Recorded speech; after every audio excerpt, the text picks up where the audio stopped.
So ayun mga katol, magandang umaga sa inyo, magandang gabi, magandang tanghali. Hindi ko alam kanong oras sa inyo. Ayan. So andito ako ngayon kay Akayami. Ayan. Ayun, si Akayami. Ayan. Ang Akayami matatagpuan nyo tabi ng KFC. Ayun yung KFC oh, yan lang.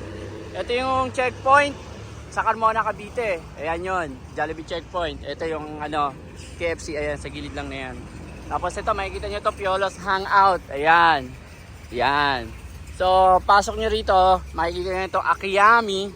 Si Akayami ay matagal na naming suki. Ako pala suki nila. Matagal ako suki dito ng mga sasakyan niya, no? Auto detailing and car wash. Dito ako nagpapa-car wash lagi.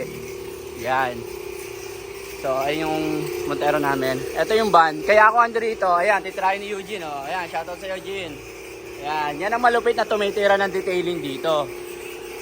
Ayan, kaya ako ando rito is si Papa, ceramic coating ko tong van na nabili namin. Kasi maalaga naman siya, yung unang may-ari. Alaga naman siya sa garahe. Kaya lang hindi ako content kasi para madalis lang siya kapitan ng mga putik-putik. Ayan. Ito ang kanilang price list. Ayan, kontakin nyo na lang si RD Ocampo. Ayan, si RD, ayan yung number. Ito yung kanilang price range. Then, ito yung van. So, ipapaceramic coating ko to ngayon. Ayan. Ayan, medyo maingay lang mga katol kasi andito tayo sa shop.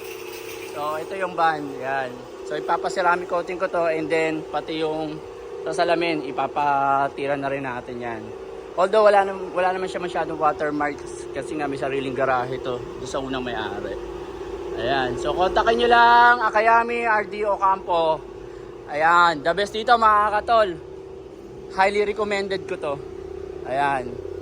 So ayan o. Ayan yung aming sasakyan. Papa-car wash ako. Then papa-detail ko itong van namin. Alright. Yan lang.